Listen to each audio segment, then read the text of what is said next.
ये पैगाम है भारत के हर कंटेंट क्रिएटर के नाम। जय भीम बड़ा सीधा हंसी, जय भीम। तैयार हो जाइए to unleash yourself. Jai Bhim app available on the Play Store and Apple App store.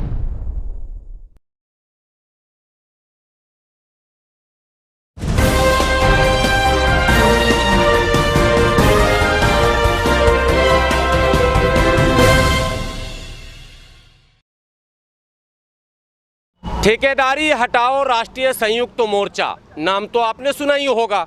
ये पिछले 1 वर्षों से लगातार कर्मचारियों, विशेषकर एमसीडी में कार्यरत कर्मचारियों के सभी अधिकारों को लेकर संघर्ष करती चली आ रही है।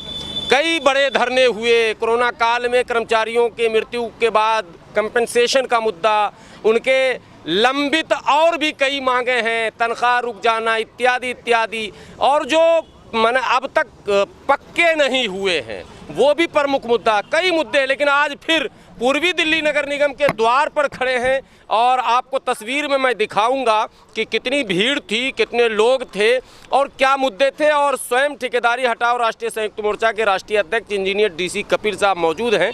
हम इनसे जानेंगे कि लड़ाई कहाँ तक पहुँची और आज क्या था मुख्य मुद्दा। सर, आज आप लोग पूर्वी दिल्ली नगर निगम का घेराव आप लोगों ने किया था, क्या मुद्दा क्या था, पहले ये बताइए। आज हम पूर्वी दिल्ली नगर निगम के प्रशासन को ये चेतावनी देने के लिए आए थे।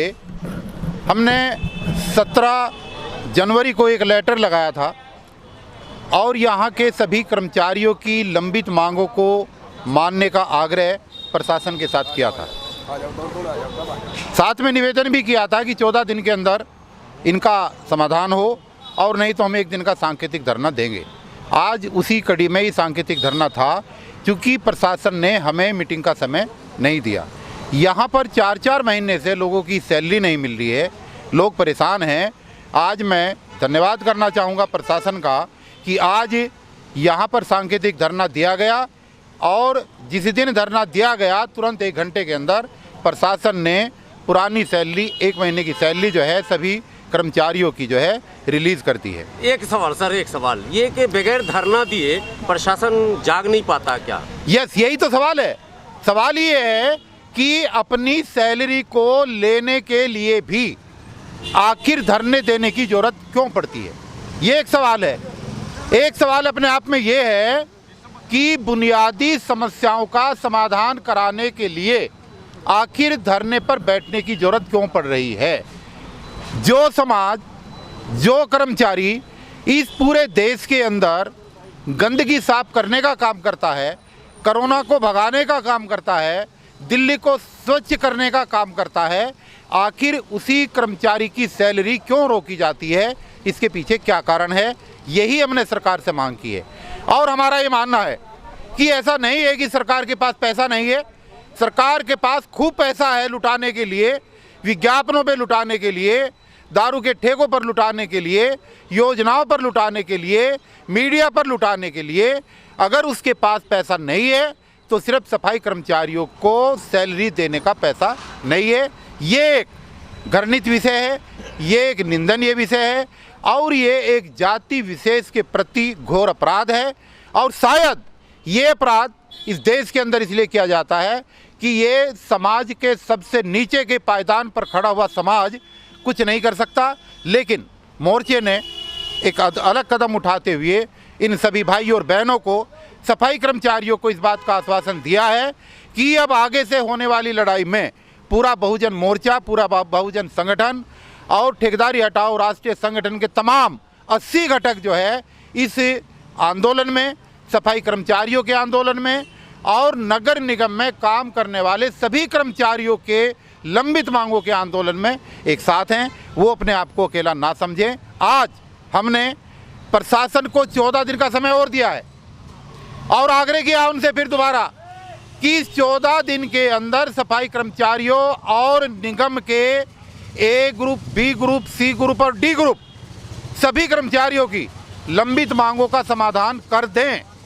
अगर प्रशासन ने 13 फरवरी तक सभी समस्याओं का समाधान न किया तो 14 फरवरी की मध्य रात्रि के 12 बजे सभी निगम के कर्मचारी, वो चाहे सफाई कर्मचारी हैं और चाहे वो क्लेरिकल स्टाफ के कर्मचारी हैं, चाहे अधिकारी हैं, वो 14 फरवरी की आधी रात से टूल डाउन और पेन डाउन हड़ताल पर चले जाएंगे।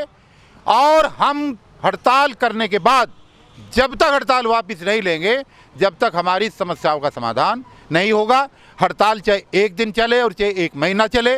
और आज एक प्रस्ताव और पास हुआ है, 20 साथियों ने, 20 यूनियन के नेताओं ने खड़े होकर के इस बात की कसम खाई है, प्रतिज्ञा की है कि अगर हमें जेल भरो आंदोलन भी करना पड़ेगा, अगर हमें जेल भी जाना पड़ेगा, तो 25 लोगों ने आज इस बात की सहमति दी है कि वो मेरे साथ जेल जाने के लिए भी तैयार हैं। लेकिन हम इस आंदोलन को ढीला नहीं पड़ने देंगे, इस आंदोलन को हम ख़त्म करने नहीं देंगे। 25 अक्टूबर को आपने एक विशाल प्रदर्शन किया था दिल्ली के मुख्यमंत्री के खिलाफ, और वहाँ भी आपने कई मांगें रखी थी मुख्यमंत्री के समक्ष। हज़ारों की भीड़ लेकर आप गए थे। क्या वहाँ से कोई सही जवाब मिला है या फिर अभी मामला है बाकी? 4 मुद्दों को लेकर के वो प्रदर्शन था जिसमें मुख्यमंत्री का घेराव था।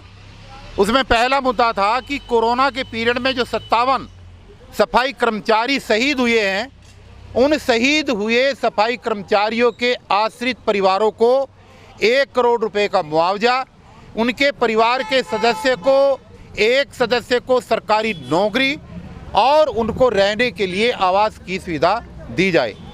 सरकार ने उसको संज्ञान में लिया और दिल्ली के मुख्यमंत्री ने एक दिन प्रेस कॉन्फ्रेंस बुला करके उन 57 परिवारों में से 2 परिवारों को 1-1 करोड़ का चेक दिया है। वो हमारे आंदोलन के दबाव का परिणाम था। और जो बाकी 55 परिवार हैं जिनको 1 करोड़ रुपया मिलना है, उसकी फाइल जो है एलजी साहब के पास अप्रूवल के लिए गई हुई है। हमारे उस दिन के प्रोग्राम से, आंदोलन से जो परिवार करोड़पति बने हैं, 2 परिवार, या जो सफाई कर्मचारियों के कोरोना संक्रमित परिवार है, उसके जो 55 परिवार करोड़पति बनने जा रहे हैं, उनको हम बधाई देते हैं कि कम से कम हम उस जाने वाले व्यक्ति की जीवन की पूर्ति तो नहीं कर पाए, लेकिन कम से कम उन परिवारों को आगे उनके बच्चों को खड़े होने के लिए और उनकी ब्याह शादी के लिए 1 करोड़ रुपए का मुआवजा अगर मिलेगा तो परिवार निश्चित रूप से खुशहाली महसूस करेगा। तो आपको ये अनुभव हो गया है कि बगैर आंदोलन के सफलता मिल ही नहीं सकती, इनका कोई नहीं सुन पाएगा जब तक आंदोलन नहीं होगा। आंदोलन की सीरीज बहुत लंबी है। 1998 में हमने आंदोलन किया जब इंजीनियरिंग और मेडिकल के छात्रों का रिजर्वेशन बंद किया सुप्रीम कोर्ट ने, तो हमने सुप्रीम कोर्ट का घेराव किया था 20,000 लोगों के साथ, तब भी हमें सफलता मिली। हमने 25 सितंबर 1998 को 950 कांस्टेबल की नौकरी के लिए आंदोलन किया और 950 लोगों को एक ही दिन के अंदर नौकरी दिलवाई। हमने आंदोलन किया सीनियरिटी को लेकर के। तो भारतीय संविधान के अंदर अब तक जितने संशोधन हुए हैं उसमें संशोधन संख्या 81, 82 और 86 वो हमारे संघर्ष का परिणाम है। उसमें हमारा नाम दर्ज है, जिससे यहाँ के देश के पूरे दलितों को सीनियरिटी का लाभ मिला। उसके बाद में तुगलकाबाद स्थित शिरोमणि गुरु रविदास मंदिर को छेड़खानी करने का काम सुप्रीम कोर्ट ने किया। वहाँ पर हमने आंदोलन किया और आंदोलन के सामने झुक करके सुप्रीम कोर्ट को वहाँ पर जो है दोबारा मंदिर बनाने के ऑर्डर करने पड़े। आपको याद होगा 2 अप्रैल 2018 को जब SC/ST एक्ट के ऊपर इस सुप्रीम कोर्ट ने मोहर लगाई और सरकारों ने उसको जो है निरस्त करने का काम किया, तो देश के अंदर, पूरे देश के अंदर आंदोलन हुआ और उस आंदोलन का परिणाम ये हुआ कि हमारे 15 बच्चे जो है शहीद हुए उस आंदोलन के अंदर। लेकिन सरकार को झुक करके, सुप्रीम कोर्ट को झुक करके वहाँ पर ऑर्डर करना पड़ा। तो मैं आपके इस चैनल के माध्यम से ये बताना चाहता हूँ कि इस देश की सरकार, जितनी भी मनवादी सरकारें हैं और इन सरकारों के तहत बैठा हुआ जितना भी प्रशासन है, ये जब ही हिलते हैं, इनके कानों पर जूं जब ही रेंगती है जब जनता रोड पर आ जाती है। और आज देश का जो मीडिया है, देश का मीडिया तभी संज्ञान लेता है जब जनता सड़क के ऊपर होती है और अच्छा वकील जो है कोर्ट के अंदर खड़ा होकर के बहस करता है। अदरवाइज कितना भी अच्छा वकील किसी भी मुद्दे को लेकर के न्यायिक व्यवस्था के अंदर जाता है तो वहाँ पर न्याय नहीं मिलता।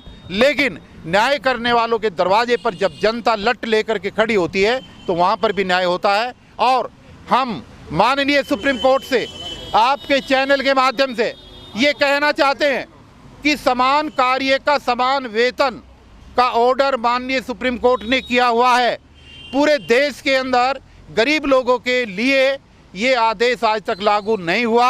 अगर ये समान कार्य का समान वेतन का आदेश लागू हो गया होता तो आज सभी कच्चे कर्मचारियों की सैलरी इस देश के अंदर 50,000 रुपये से अधिक होती। अगर हम निगम की बात करते हैं तो निगम के अंदर 1996 और 98 के दौरान जो लोग काम कर रहे हैं उन कच्चे कर्मचारियों को आज भी मिनिमम वेज पे नहीं मिल रहा, उनको मात्र 12,000 रुपये मिल रहे हैं।